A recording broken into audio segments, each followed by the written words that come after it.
Hello， 大家好，歡迎大家來到以色列美角的頻道。那今天呢，我跟來自香港的 Stephanie 坐在咖啡廳，要跟你們講她去10月7號戰爭以哈邊境的，也是同樣的見證之旅。那我覺得非常的難得，因為她是會講中文的香港人，所以她可以告訴我們她看到的事情。那我是想要先問她，就是你怎麼會有這個勇氣，然後跑去那麼危險的地方？你媽媽知道嗎？這個問題，因為我其實就是跟希伯來大學的團去那邊，然後我覺得就希大其實他會自己去衡量到底它是危險還是不危險。就他發給我們的訊息也有說，就是如果我們出發之前有什麼事情的話，其實我們就不能去了。是。那然後我就覺得說，那起碼他們會去衡量，他們會去跟軍隊去聊，說我們還可以去嗎？然後我們也有安保人員會隨隊，所以應該還好。那你為什麼覺得你一定要去？因為可以不去啊，對不对？對，其實是就是很多人會有很多不同的見解，就是到底我們現在這個時候應該去嗎？還有就是我們去這樣子對他們是好的嗎？然後可是我自己就是覺得很喜歡用眼睛去見證這個歷史，我就是真的想去自己看一下，然后我又很想去聽一下他們自己的親身的故事，就是我覺得跟新聞報道上面講的那應該會有一些不一樣的地方。那時候我就是對好想親眼去看，然後其實外面的團蠻貴的，就希大的，因為很多學生一起去嘛，所以價錢上面其實也比較便宜。就是希大，就是希伯來大學，就是 Stephanie 目前就讀的學校，那也是我之前念的學校。那可不可以請你描述一下，就是你那一天學校安排的這個行程，他們帶你去了哪些地方？然後你們是有一個導遊，然後有隨身的一個保安人員，這樣嗎？对，其實我們還有隨團的希大裡面的職員啊。對。然後我們其實學校本來安排了蠻多地方，然後我們最後當然就時間不夠，我們就去了主要3個地方。第一個就是那個 Nova 音樂節的那個 Re'im，然後第二個呢是一個 Kibbutz， 它叫做什麼 Or Haner Kibbutz，就是哈馬斯在那天攻占了加沙附近很多 Kibbutz 嘛，然後就只有2個 Kibbutz 是他們沒有進去過的，然後我們去的就是其中一個。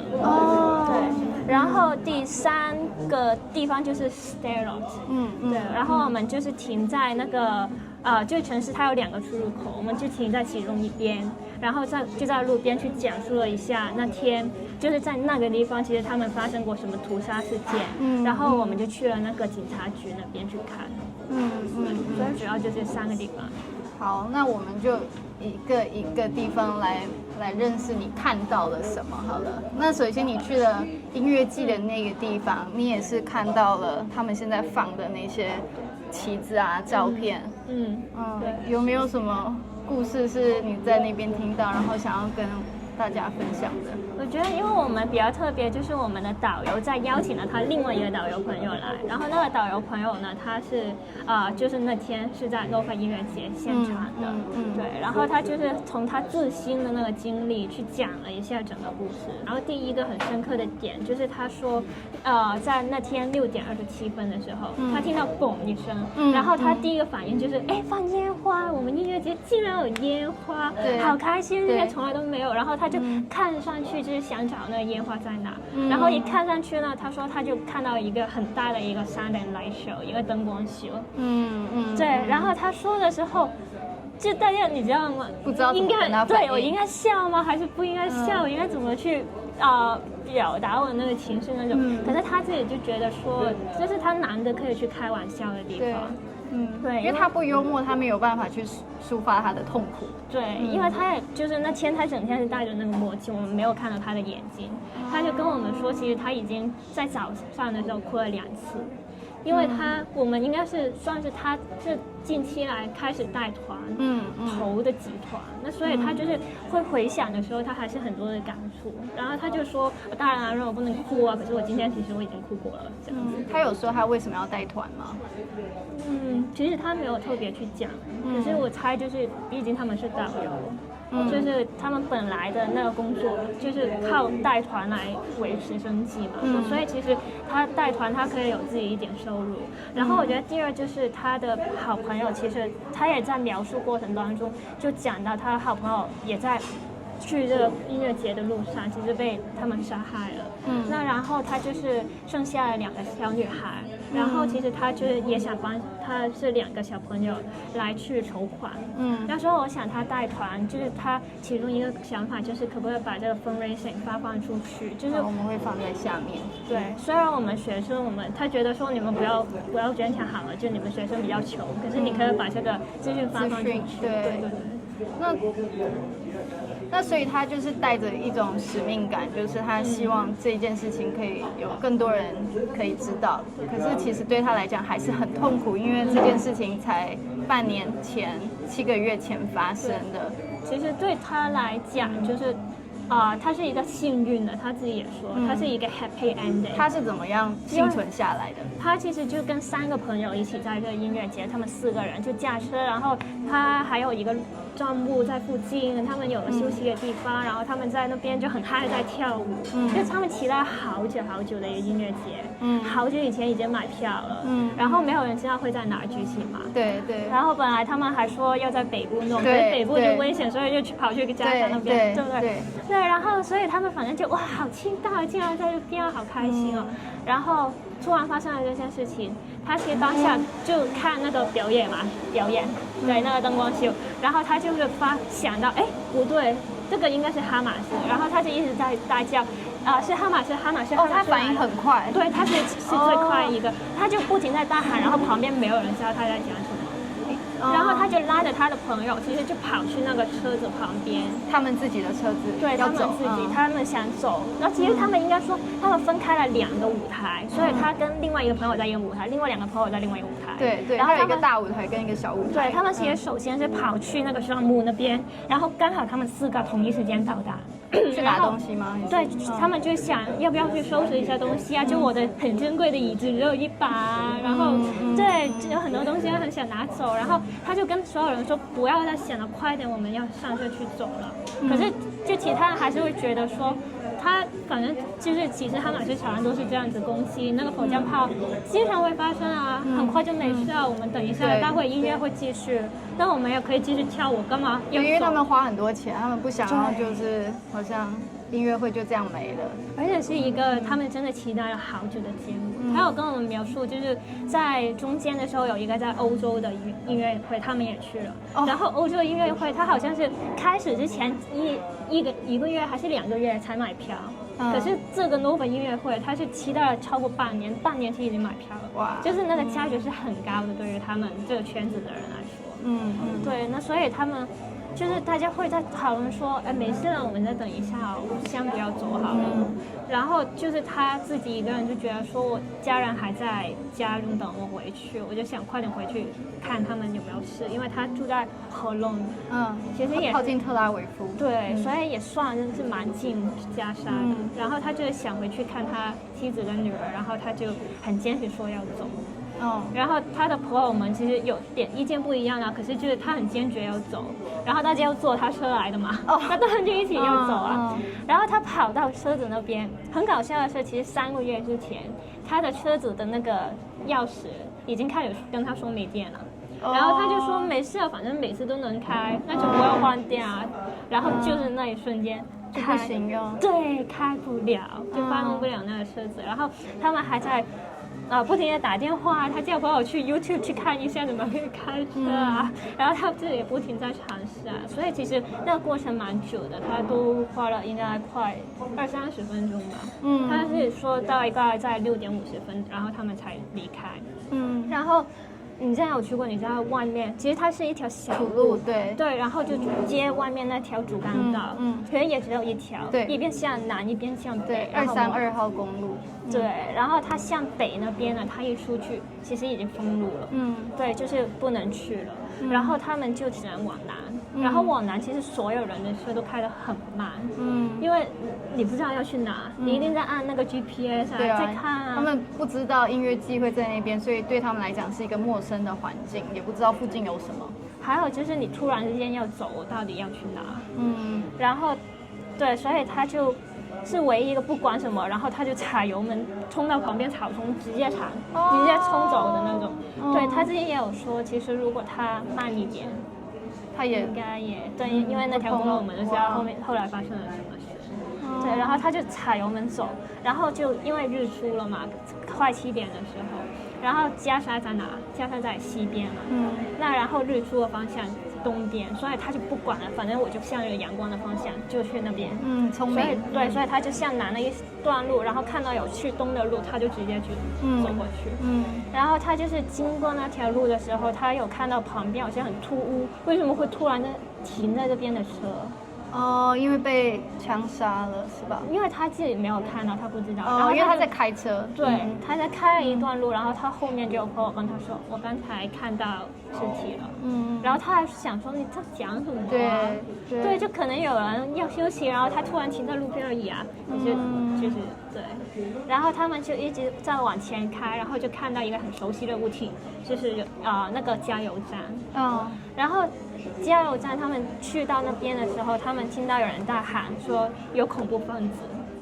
然後那個人還沒講完，已經聽到槍聲了。對，可是因為他講的好長，然後我後面其實有點飛然後他其實沒有很詳細的去描述那部分，但反正最後他就是他們4個都沒事，然後在那個加油站，他們在 pick up 了一個在荷蘭附近住的人，那然後他們5個反正最後就沒事。哇，對，就是死裡逃生的這樣子。對，還好有他，就是堅持要回去，然後還好路上他很快，然後也没有碰到恐怖分子对他们開槍，不然他也沒有辦法生還下來。這場音樂季有364個人死掉，大概有3-4千個人參加，然後幾乎是1/10的人。然後其實他剛才不是說他有朋友就是過身了嘛？其實他們就是一對夫婦，他們就在那個早上駕車過來準備跟他們會合，就是一起去參加。然後他就知道那個朋友其實他們一定會想得很周全，會幫大家預備很多東西，所以他其實就是6點27之前，他就剛打了電話跟他們講，快點過來，這個音樂好棒，你們不要去買東西，你趕快過來。然後就是發生了這樣的事情，他立馬又再打電話問他們，哎，你們在哪？你們還好嗎？然後就已經沒有了。那個夫妻有聽電話，就跟他說我們在防空洞，我們現在很安全，因為火箭炮嘛，你就直接會想到我只要到防空洞我就沒事了，我就安全了。然後他也聽到很大回音，因為是防空洞裡面，然後他們就想，行了，沒事了，然後就沒有下一次了。然後後來他就是他是在路邊的防空洞，對，那些都在新聞上都看得到那些片段，就是哈馬斯就衝進去，然後在那邊的公車站它都會有一個防空洞，然後對啊，大家躲在那邊，可是大家不知道他們躲火箭炮躲得了，可是躲不了恐怖分子。然後他們很多可能就是想說沒事我就躲一下，然後我之後很快又可以再出來，然後就对，然後所以這個是蠻慘的一件事。然後還有就是在那邊那個音樂節那邊，因為他很多人嘛，所以他一定會有流動廁所。對，然後很多人也會想說，我就先躲在那個流動廁所好了。然後就對啊。然後你應該有聽過，比如說他們會向裡面開槍，就他們是向裡面開槍。如果你沒有出聲音的話，然後可能就是他不會去打開，不一定會進來，因為有些後來幸存的人，他們就是這樣子逃過的。對。可是通常你啊一槍，你就一定會啊一聲，然後他就知道裡面有人，然後就下。而且就算你不啊，你隔壁的也啊，對，那你們這一群3-4個人躲在裡面的，裡面也都是死掉啊。所以特別深刻也是那天我們在那邊一直有聽到那個炮彈聲。對，因為它比較貼近邊境，就他本來也跟我們講，就是這是以色列軍隊發炮的聲音，就是你們不用擔心，對，沒事的。然後如果有alarm 的時候，你應該要怎麼去做？他也有跟我們去講。你有很訝異說，原來我們耶路撒冷離加薩的邊境是那麼的近？也沒有1個半小時1個半小時很久很久。你如果住美國，1個半小時就是很近的距離。就是可能。用台灣或者是香港的這個概念，會覺得1個半小時不是很近，可是其實對住其他地方的人來講，1個半小時很近哎。我們離加沙邊境1個半小時哎，我覺得還好啊。我吧。对，然後也蠻深刻，就是他朋友在那個防空洞裡面，對，然後他為什麼後來會知道他朋友身上發生了什麼事情？就是他從不同的新聞媒體，然後不同的報道，他們就很嘗試去抽絲剝繭，想去把那個真相還原。然後所以他慢慢會知道，在那個防空洞除了我的朋友，還有哪個人？對，還有哪個人？他說他本來不認識他們，只是他現在就會對那些名字都非常的熟悉。就是對。經過了這個事情之後，他會慢慢了解到越來越多人了。他會不會有某種程度上覺得是他害死了他的朋友？我不敢這樣子問。對，沒有人敢問，不知道。對，然後這個導遊其實他現在每個星期都有在帶團。對，因為你有加入那個 Soul of Iron 那個 Facebook， 我知道你說的。對，他就經常會在那個 Facebook 有人去問有這個團嗎？他就會出來。對，我也可以把他的就是資訊放在資訊欄，然後你們要參加的話，我記得他是說，從耶路撒冷出發，包含交通和一整天的行程是150塊美金之類的，150到200美金。那我覺得這是合理的價格，所以如果剛好你們有人來到以色列，然後是對這種方面是覺得有必要去，你覺得你需要去見證的話，那你可以參加 Amit 的團，那這個費用也會幫助到他的生活，然後我猜他也會去資助他朋友的這2個孩子。然後另外就是在那邊，他那天也有介紹了另外一個爸爸，那個爸爸沒有跟我們去講了任何話，可是阿米就有說，因為那個諾弗爾音樂節他是有跟政府去申請過的，就有警察說有那麼多人，可是其實在附近就是有一個地下的音樂會，他沒有申請，是一個小型的。對，然後那個爸爸他的2個兒子都在那個音樂會，然後都過生了。然後所以我們看到那個爸爸的時候，爸爸其實就笑着去看着我們，然後他沒有去跟我們講過任何話，我們也不知道有什麼話可以去跟他講啊，當然。然後他就是駕着一個小車，然後小車上面就有一個車牌，就寫的就是那天的日期，然後下面有2個希伯來的字，然後他就駕着那個小車，然後一邊呢是一個以色列國旗，然後另外一邊呢是一個海賊王 One Piece 的那個旗，我猜是他兒子喜歡。對，我也是猜這樣。對，然後他就駕着那個小車去那個掛着名字啊、相片的那些牌子前面，然后他就默默的下車，然後默默過去把那個牌子擺好，擦一下上面的灰塵。然後我那一幕我真的忍不了，想他的孩子。對，我不知道他擦的那個是不是他孩子的，可是就是。那他那天去他也是阿密的行程的一部分，他是剛好出現在那邊。剛好出現，所以我不知道那個爸爸或是不是他每天都会過去，然後去想他的孩子。对，然後我們那天除了我們的團，他們也有另外一個跟機車，對，就機車他們一個 party 去那邊去紀念他們，一起去播音樂、去跳舞啊什麼。可是我們離開的時候，他們應該還沒開始，所以就對，可是就知道蠻多這樣子的團。對，我那時候去的時候也是覺得蠻訝異，就是哇，很多以色列人都跑到這個地方，然後來紀念發生的事情。然後其實他那邊一個又一個的牌子，你走過的時候，你會看到他們的名字、他們的出生年份，跟全部都是到2023。對，然後其實你看他們很多，因為畢竟是音樂節。很多都是年輕人，對，他們都是2000幾年出生的，就覺得那麼年輕的生命就手無寸鐵，然後在跳舞，然後就碰到恐怖分子，我覺得是很難想象你在你自己的國家，然後會發生這樣子的事情。对，然後他那個牌子可能上面或者下面，很多人就會把一些紀念的物品擺在那邊，就可能是他們本來喜歡的東西啊，或者私人的東西啊那樣。那所以你去看的時候，你就可能可以開始去想他本來是一個怎麼樣的人。對。然後阿米爾把我們帶去他2個朋友的那些碑的前面，然後他那個太太，就那個妻子的那個，它上面有個就是 princess 的一個王冠，像王冠，就一個小公主的樣子，我就覺得對。然後他就默默帶我們過去之後，他就拿那個香出來自己去點香去紀念他們。香？對，香。對。我不知道為什麼，可是他是佛教徒嗎？信佛教的猶太人之類的，或者是不知道，還是東正教徒？不知道。对。但反正是一個蠻震撼的地方了。所以他帶我們去，就是按着他的那個路線去走，說舞台在這，那廁所在這邊，然後帳幕在哪。其實說實在，我覺得。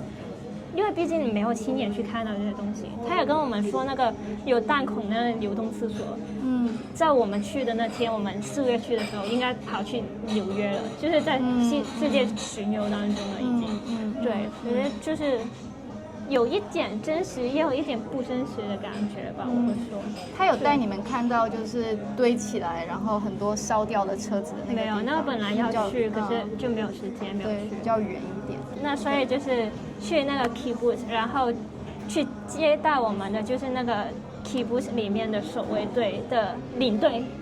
对，反正他以前队長，然後反正他就是当兵当了16年，都是在那個 elite team 裡面當的，然後所以他之後搬到這個 kibbutz 之後就是當了這個隊長。对，那然後他有跟我們說。他是很幸運，我就听了好多次 luck 這個字，因為他們不相信上帝，所以他們就會用 luck。對，我就覺得好特別，因為以色列那邊很多人開口閉口都是 God。因為耶路撒冷就比較會想到上帝，可是耶路撒冷以外的地方，其實就是猶太人蠻多是世俗化的。对，然後他們就。沒有提起過神，完全一次都沒有。他只是覺得說自己很幸運，為什麼呢？因為其實以色列他們就是開放了很多工作的機會給住在加沙的人，他們就是一個很美好、很理想的一個想法。對，他們覺得說我給你們工作機會，你們這邊有錢，然後你們的生活素質也提升了，你们过上了很好的生活，很美好。你不想破壞到他們，對不對？也不會跟我們去有任何的打仗的一些行為。那我們就是可以一直這樣子和平的生存下去。那所以其實他們特別在這個加沙旁邊，就是 kibbutz， 他們也有開放去接受這些人過來工作。對，甚至他們有些人是要當天拿回來，可是有些加沙人他是可以在以色列裡面住。那所以他們跟這些加沙人是可以成為很好的朋友的。對。然後還有就是他們加沙人會很清楚知道說你們整個 kibbutz 的分布啊、構造，你們住在哪裡。對，誰是有槍的，誰是沒槍的。對。那所以你到底誰是這個守衛隊裡面的隊長，他一定知道。對，成員隊長。對。對，然後擒賊一定先擒王嘛，那所以先抓的一定永遠就是那個隊長。那所以如果那個哈馬斯真的進了那個 kibbutz，死的第一個就是我們見到的這個人。所以你見到的這個人，他是活的還是死的？活的。他是活的。那因為他們沒有他沒有進來。對。他就只有2個 kibbutz 沒有進。那個奇布茲為什麼恐怖分子沒有成功？他有解釋嗎？他後來才知道的，就好像我們剛才不是說那個公路北邊是封了嘛，然後那個阿米薩他後來才知道，就是有人向北邊去，然後發現哈馬斯，所以打電話立馬通報，立馬封。軍隊封的嗎？不太肯定。Okay. 對，反正就是他很多事情你會從後來知道，他後來會知道他的朋友拼湊出來一個故事。對，然後這個隊長也是他後來知道，就是根據他的描述啊，如果我沒有聽錯的話，那其實那時候平常在加沙的軍隊應該有三支戰隊，然後因為北邊他們覺得比較緊湊，他就分了一隊過去那個 West Bank。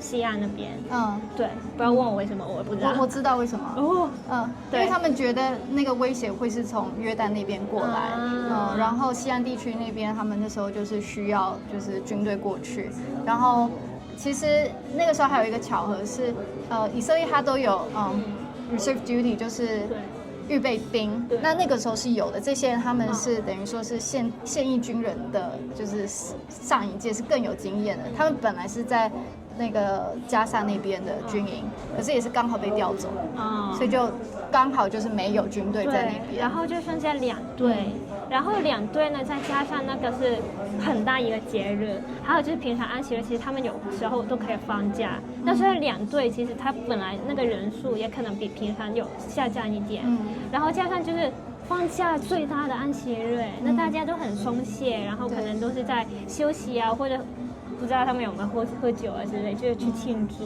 應該有吧，因為住棚節最後一天啊，大家對啊，應該是會。然後所以就是他自己說了，那有很多小分隊，然後他 kibbutz 附近的那個小分隊是那天唯一清醒人，等那個哈馬斯打過來的那一隊。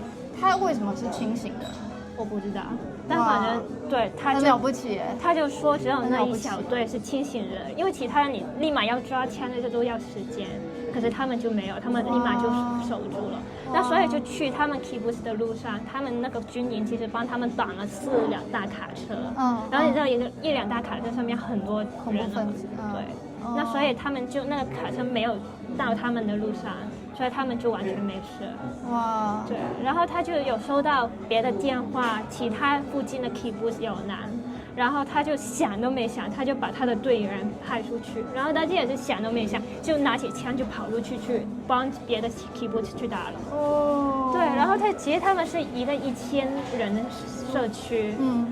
然後他們守衛隊，他首先好像分了，對，應該只有10幾個人，還包含。是有些當警察的，然後其實在休假，就是他沒有任何義務要出來幫忙的，算上他們才10幾個人。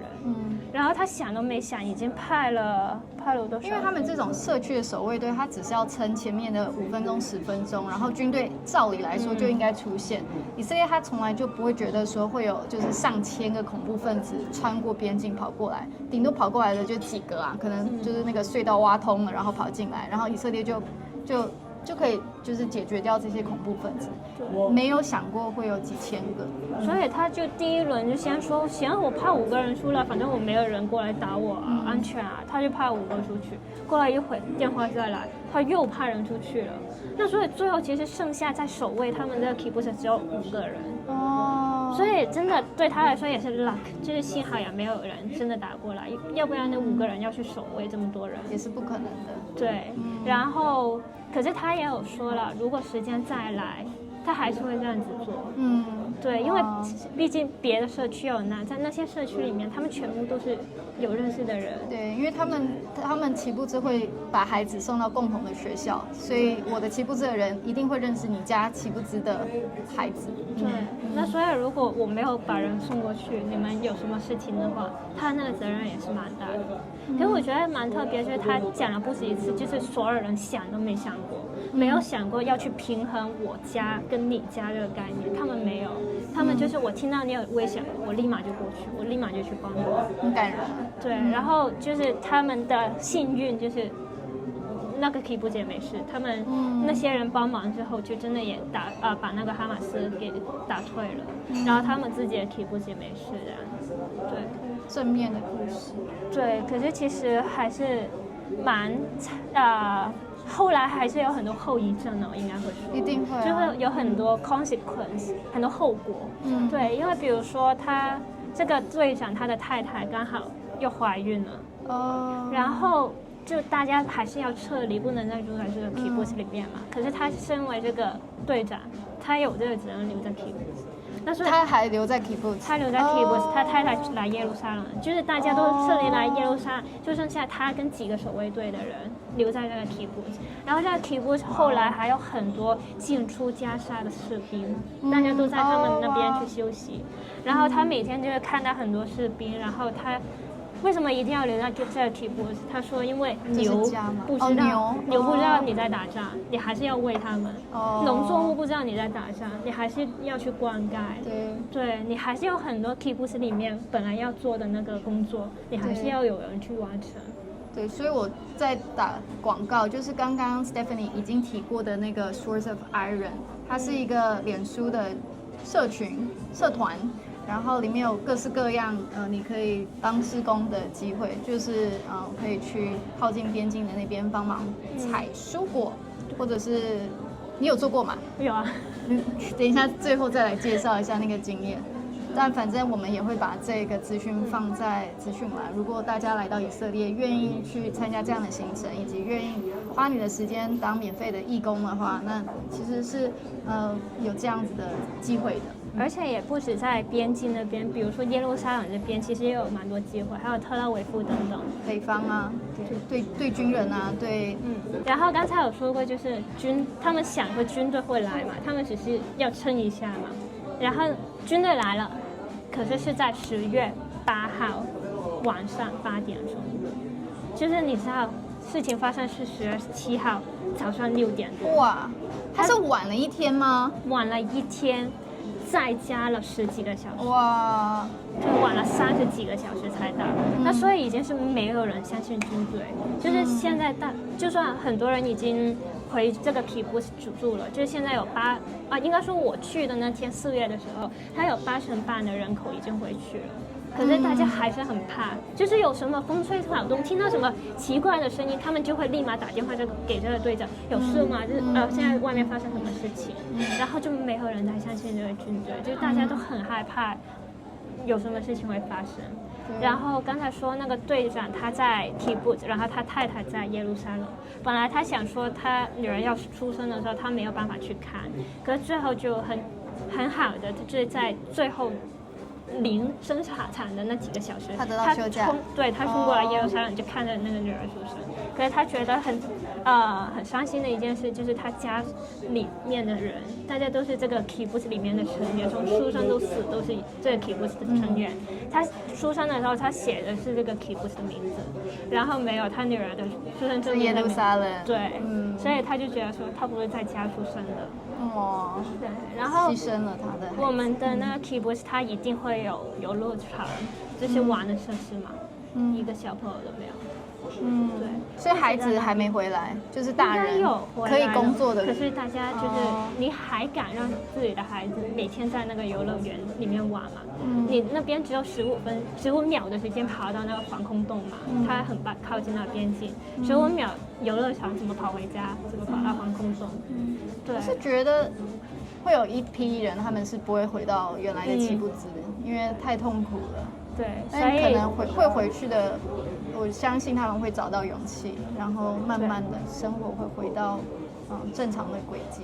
所以我們第3個去的地方 Sderot 本來就是我們帶我們整天那個導遊他這個家，他本來不是阿密，我們是一個叫 Guy 的導遊。对，阿密跟 Guy 2個人帶。阿密只有在 Nova 的時候出來講，其他地方他沒有在。對，就是 Guy 是我們的導遊，然後他就是本來是住在一個 kibbutz 的，然後就是離婚了，他就跟2個女兒搬去 Sderot 了。然後剛搬過去不久。他就那天他不在 Sderot， 他就很剛好的前一天晚上，他就心血來潮打電話給他住在北邊的弟弟說，我跟女兒們一起上來跟小女玩好不好？那所以他就完全沒事，就只有他的狗跟他們的貓在家。对，可是他們人沒事。然後他的父母也是本來住在 kibbutz， 然後剛好就是10月7號要去希臘玩，然後他們6點多響警報的時候，剛好已經到那個特拉維夫的機場。所以也是沒事，对。可是他最後，就是他跟我們講了好多，因為他一整天嘛，分享了好多不一樣的東西。我很深刻的就是他說，為了他的女兒，他沒辦法，他一定得要離開家。雖然 Sderot 他不是真的住了好久，可是你畢竟會覺得那是我的家，你會對他很有感情。可是他決定不行，我要搬走了，我要搬去另外一個地方生活。為什麼呢？是因為他的女兒今年7歲半，然後他們這樣子逃難，成為這種逃難者，已經第5次了。第5次，7歲半，第5次，你就知道太多了。然後他就覺得說，我自己是沒問題，我自己在這邊住也 OK。可是我不想再讓我的女兒去感受這一種，就是你小的時候你不太知道會發生什麼事情，你還 OK，你覺得我直接去了另外一個地方玩啊。可是你在慢慢長大，其實對於你的成長會有很多不一樣的阻礙，會很不開心，一天到晚都要換朋友、換環境，然後沒有就是好像在家裡安安心心待在家裡的那種感覺。然後他有說，就是上一次跟加沙去打仗很大的一次是2014年，對，10年前，對。然後他的女兒只是7歲半，就是這10年前其實沒有很大的事件發生，可是他們也被迫要離開家園已經5次了。對，因為哈馬斯隨時都會射火箭炮，這也去年的10月7號也不是哈馬斯第一次，但差別是哈馬斯他這一次射火箭炮主要是為了要轉移大家的注意力，然後實際上是他們衝破了圍牆，然後跑進來。還有一點就是為什麼大家對火箭炮那麼免疫，除了就是他們見很多之外，其實哈馬斯有時候會在邊境那些地方去很大聲去播這個火箭炮的聲音，就是其實你看上去什麼事情都沒有，也沒有殺人，他就只有聽到嘣嘣嘣的声音。他會播放，所以你在睡覺的時候你會突然聽到嘣，然後你第一次可能你會很害怕。可是你多了幾次，你已經覺得說，哎，他有播而已啦，他沒事啦，他就這樣子去嚇我們啊。這是我第一次聽到，他有播放火箭炮聲音。他說就是讓你去解密，讓你覺得沒事，降低警覺性。對。Kibbutz 那個守衛隊隊長，他不是有很多加沙的朋友嘛，本來。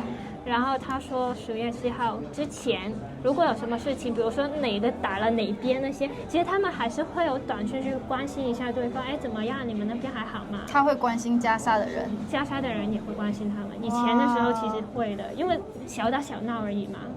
對，然後他們是朋友嘛，而且他們會知道對方住在哪裡。雖然你不一定有去過他的家，就你不一定會走進加沙去看別人的家怎麼樣，可是他還是會知道他住在哪個社區裡面有什麼樣的房子，他的家在哪。他們就是很好的朋友。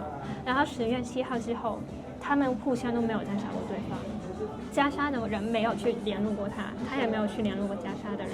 然後我們會問，就是你還是會關心一下他們怎麼樣了嗎？然後他說，對，沒有。他說他是活是死跟我也沒有任何關係，就是戰爭它是有後果的。對啊，以色列人他們不可能有這種情感上的能力，還再去關心以前的朋友，我覺得太難了。要求以色列人說，你現在打這場戰爭，然後你要確保就是所有的平民他們也都是安全。其實以色列軍隊他当然是有這樣做，就是盡力的去保護平民，然後就是包含他們都要放那種flyers 傳單，提前的告訴他們，然後還有就是叫人民去撤離，然後還有就是如果是看到就是婦女孩童的話，不是男生的話，那他們基本上就是會把他們送去以色列認為安全的南方，然後男人的話就會就是要確保他們不是恐怖分子。所以以色列軍隊他當然是有在做就是他應該做的事情，可是他畢竟它是一場戰爭啊，大家在新聞上面看到不想看到的東西，就是因為戰爭它本身就是很醜陋的一件事情，它本身它就不是你會很高興的，然後就覺得好像是一場遊戲，然后有一個贏家，然後沒有輸家，然後這場遊戲就結束了。不是啊，它一定會有我們不希望的人受傷。可是就像 Stephanie 講的，我完全可以理解他為什麼他們可以過去是朋友，可是在這場戰爭以後，他們已經沒有任何的情感能力再去關心你家那邊發生什麼事了。他做不到啊，他的人被這樣子無情的對待。然後就是以色列很大，比如說我的老師，他說他在這個戰爭當中，他沒有受到很大的影響。他會知道，可能他朋友的朋友的朋友是人質，又或者就是他的先生、他的老公要去打仗。對，他受到的影響可能就只是這些。可是對于這個住在 Kibbutz 裡面的隊長，他說他至少有50幾個朋友或者認識的人是已經離開了。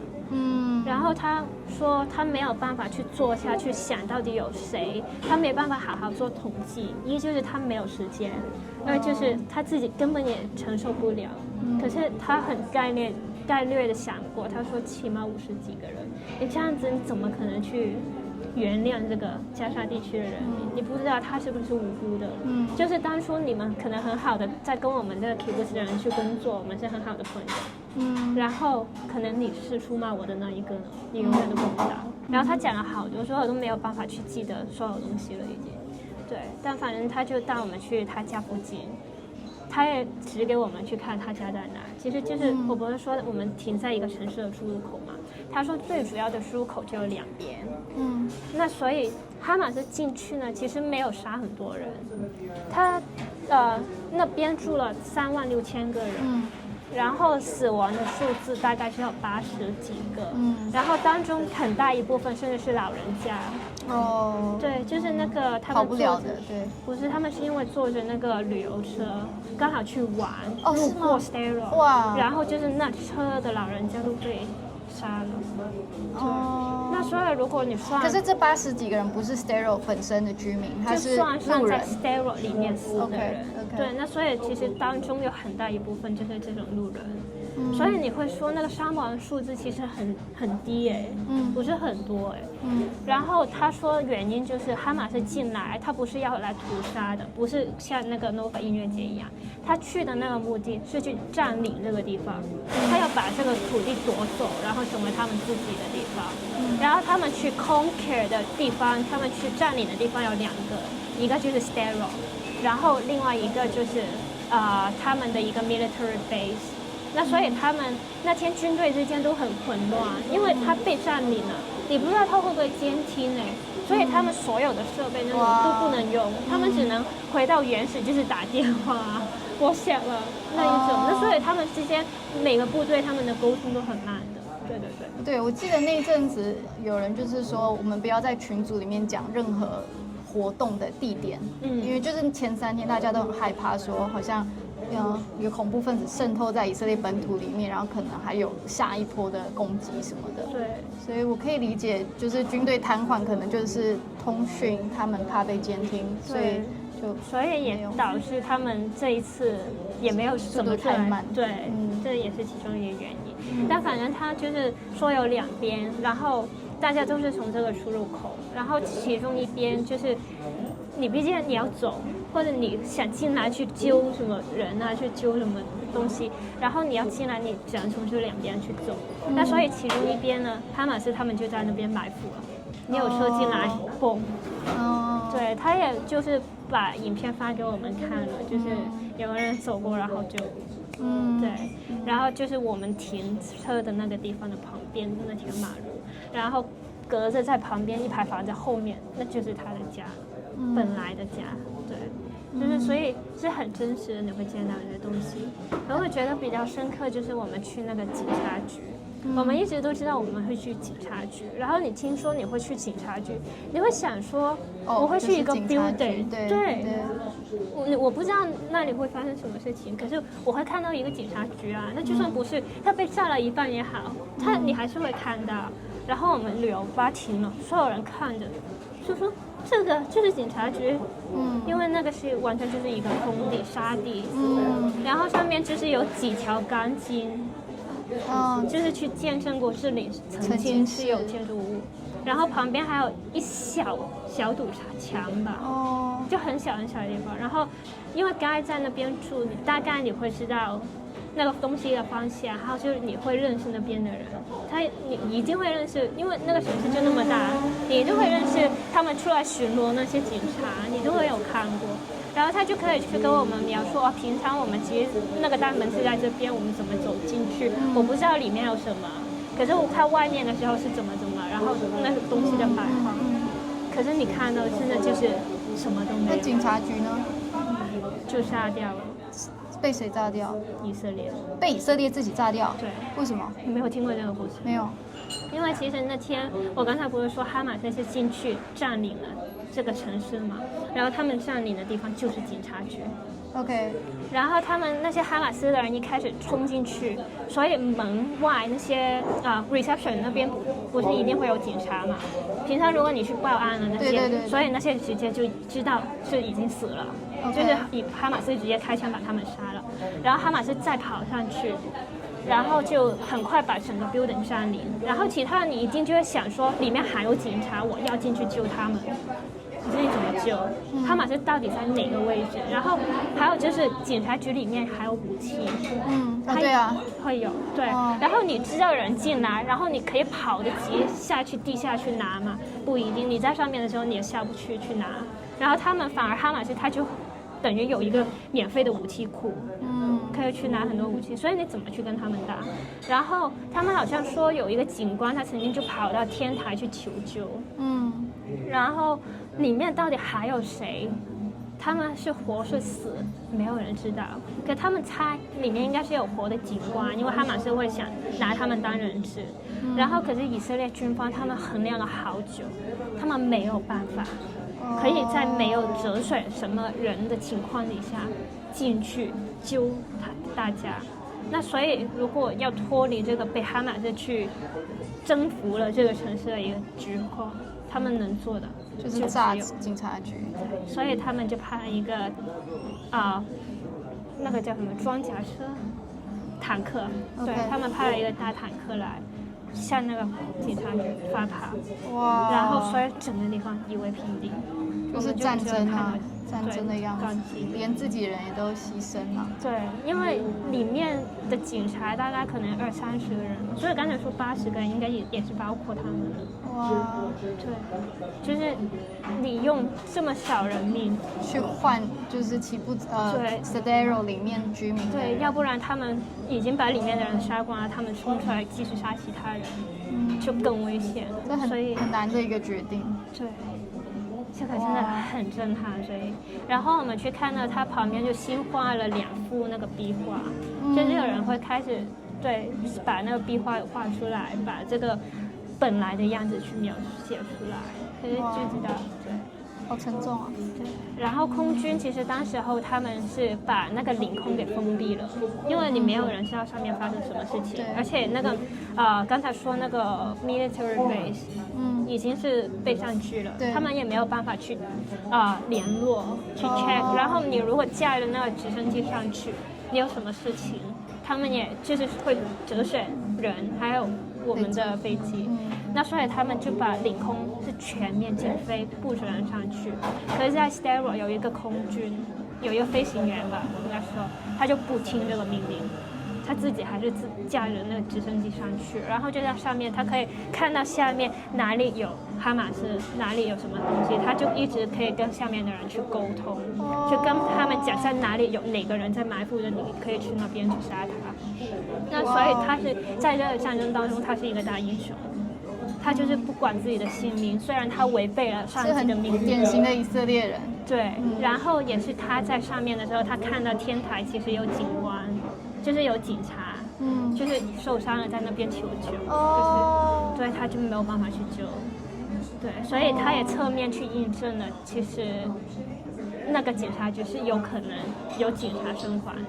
哎呦，對，對，其實我也怕我把那個資訊講錯了，因為我畢竟是在第2手資訊，我就聽導遊們在講，用英文講，然後你用中文講出來。對，還有就是我聽的時候，我到底是真的吸收了多少？因為我怕會講錯，可是這個就是我接收到的。了解，謝謝你的分享。那最後你有沒有什麼還想要跟大家講的事情？我覺得，對。我覺得其實這個，你會建議有人來參加類似這樣的行程，然後也去親眼的看你所看到，或者是我所看到，或者是他們在透過這個頻道然後聽說過的，然後是透過自己眼睛看，你會覺得這件事情是有機會的話可以做的，你會建議嗎？你會覺得是這樣嗎？我也覺得這個問題很難回答的原因是每個人對於那個資訊的接受的程度都不一樣。就是我覺得如果情緒上你是真的接受不了的話，那就真的不要。對，就好像我有跟你說過，其實你對於10月7號那些影片，我之後我都不敢再去看了。就是我去完那個4月的團，然後去看完，其實自己很多情緒你也需要去梳理。對，然後其實我知道網上還有很多他們的生還者，他們其實會在網上去講他們見證，就是你去網上其實很多10月7號的資訊，可是你真的你自己覺得接受不了，我不想去看，那就不要去了。對，然後你覺得說你是想要親眼去看的話，也要想一下你是什麼樣的心情，我覺得。那你是用什麼心情？我就是某程度就是我想自己去看，然后我想把这个资讯分享给我的朋友们。对，我就是想要大家都知道这个事情是真實發生過，是真實存在，然後它也真的影響了很多人。對，因為我覺得很特別，就是經過這一次，我覺得我對於他們為什麼那麼反政府，為什麼那麼反軍隊，我會理解多了一點。對，因為我3年6月來旅行的時候我走了，然後好像7月吧，就發生很大的示威啊。對，連續有30幾個禮拜。對，可是然後就會覺得說，為什麼啊？你就畢竟還是跟那個甚至他是有一個距離在，不太理解。可是從他們的角度，你會開始看得到為什麼這些平民他們會那麼不喜歡政府，他們的生活到底是怎麼樣？比如說Guy他有跟我們去講了好多東西，說他的女兒就是已經做了這個逃難5次之外，還有就是他們逃難，然後比如說他以前住那個基布斯了，也好像大概1000個人。然後他們就是分到了2個酒店，一個呢是正常我們平常去旅遊會住的那種酒店，就很漂亮那種，另外一半去的是一個衝浪者他們會去住的那種，然後他們是每年衝浪有比賽，然後他們就會住在這個小小的地方吧，那所以它裡面就很簡陋，因為每年只開放那幾天，就只有床、洗手間。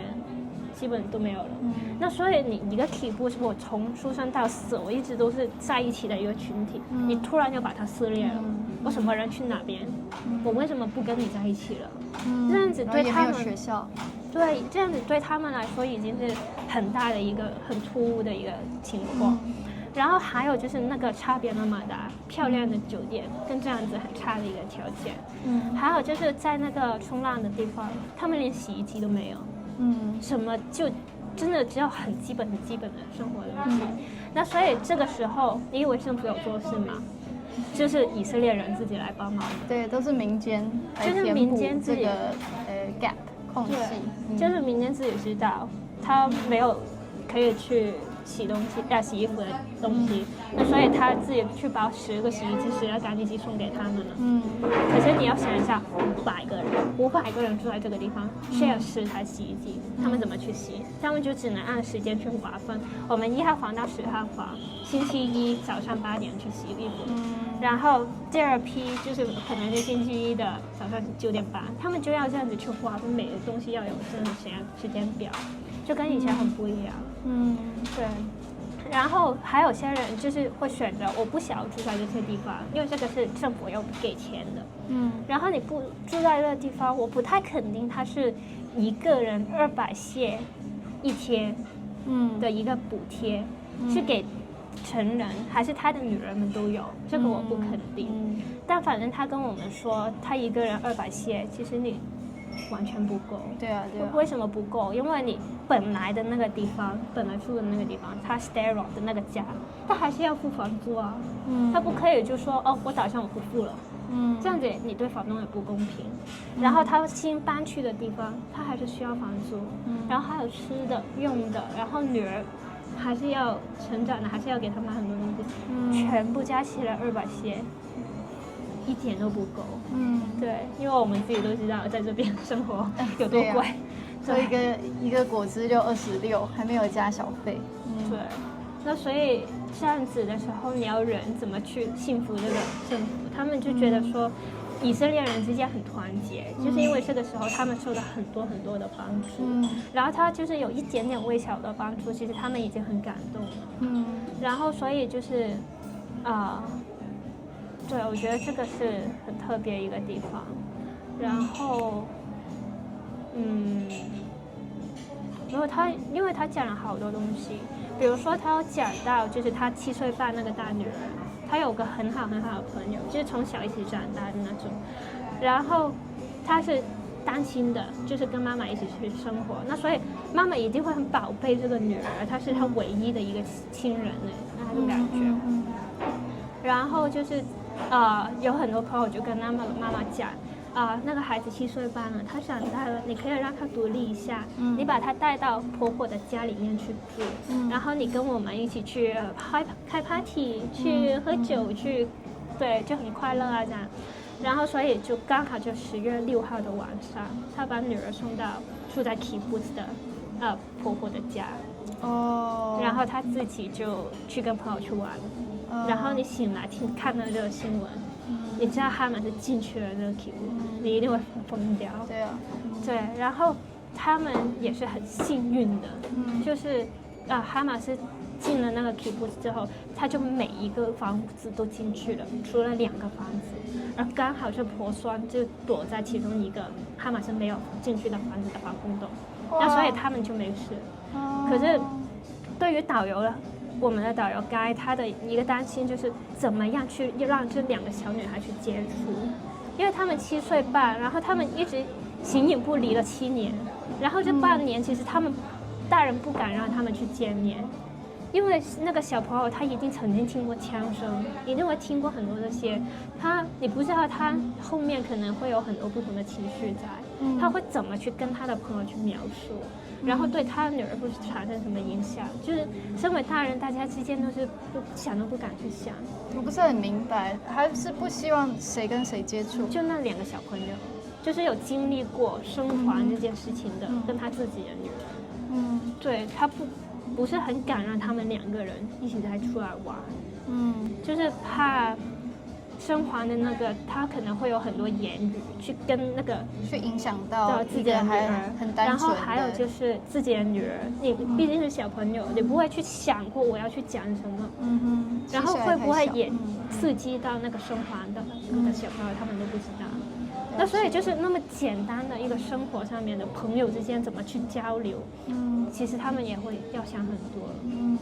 然後他們後來想到的方法就是把他們帶去一起做一個藝術治療，因為小朋友可以在畫畫或者做藝術的過程當中就可以表達出他們的情緒，那大家可以知道他們大概是在怎麼樣的狀態，也看一下他們有沒有辦法從這些 topic 可以去聊，然後再重新成為好朋友。對。然後還有就是他自己有說過，他當然就很多不同的幫助啦，對於他們會可能有很多心理治療啊，或者很多不一樣的活動讓他們去參加。然後他曾經有一個免費的心理治療，他進去之後，對方第一句問他的就是“Ma nishma”，你好嗎？然後他就瞬間爆哭，大爆哭。他覺得說，怎麼會問我這種問題？我怎麼會好？我有什麼好好的？沒有，他是覺得我第一次有人關心我。是嗎？對，沒有人關心他。他會覺得說，大家關心的可能就是你夠吃嗎？你有洗衣機用嗎？你要什麼嗎？他覺得是大家可能很簡單的關心。對，他反而就是有這個簡單的關心，他覺得真的有人在關心我這個人現在過得好嗎？然後他就大爆哭了。对。然後他也說，為什麼他會出來帶團？第一就是生計的問題啊，200謝不夠，他要賺更多錢才可以有更好的生活。然後就是他出來帶團，他身為一個導遊，他要去照顧很多團友，那所以他的精力就落在我們的身上，他要去照顧我們，要去把我們服侍得很好的那種。然後他那個精力在我們身上的時候，他不會再想自己了，他也不會去想說我現在要怎麼去照顧我的女兒，很多這種現實上面的那個問題他不用去想。所以對於他來說，反而他在工作的時候，他可以把這些煩惱給放下，對他來說他覺得是一個很好的治癒。對，也有些人他會覺得說，我把這個故事講出來，講着講着我自己就可以把這個情緒給放下了，我就真的可以在分享的過程當中，然後把這個傷痛給放下。那所以才會有些人出來這樣子講。我覺得如果想去這些團的話，其實他們會安排這些人去跟你講啊，就是那些沒有預備好、不想碰到的那個，基本上你應該不會太接觸到。對，但反正就是如果有機會去的話，你怎麼去跟他們交流？你的那個反應，還有你講的話，其實對他們來說就會有很大的影響。就是你可能真的出善意的去問他們一句“你好嗎？”对，他們就會覺得很感激。其實你反而在那個時候，你可以成為他們的治療師。對。可是如果你就是問他們一些很奇怪的問題，然後其實你就狠狠地插到他們心上。所以我會說，要去這個團嘛，是看你自己個人。還有你是用什麼的角度去，什麼樣的心態去這個團？你是我是來旅遊的，來觀光，我當然想要看啊。那樣子我會覺得說，不是一個很好的態度。對。可是如果你是出於你是真的想要去了解這個事情，預備好去聆聽。對，你預備好了，然後我覺得你去，然後其實你對他們來說是一個支持。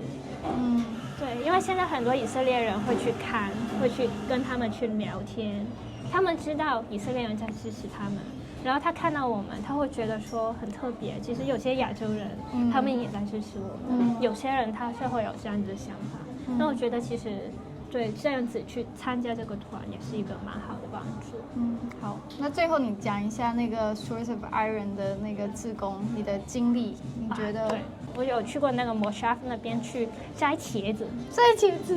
对，因为其實他們現在農作物那些你一定需要很多工人，可是因為戰爭的原因，很多工人都回去，也不願意再過來這邊工作，然後加上很多男丁他們就是進去軍隊了，那所以他們的農場就是很多農作物他們自己忙不過來，所以他們才需要義工。然後之前就可能是栽種東西，然後現在慢慢已經是到了收成的時間了。那如果你不去收的時候呢，就爛掉了。对，我們已經看到很多茄子已經開始在爛掉了。對，所以他現在就是你如果想去幫忙的時候，他們超級歡迎你，不用有經驗，你什麼不會。那個農場主他自己也不會講英語啊，他就很基本的那個英語 ，yes no。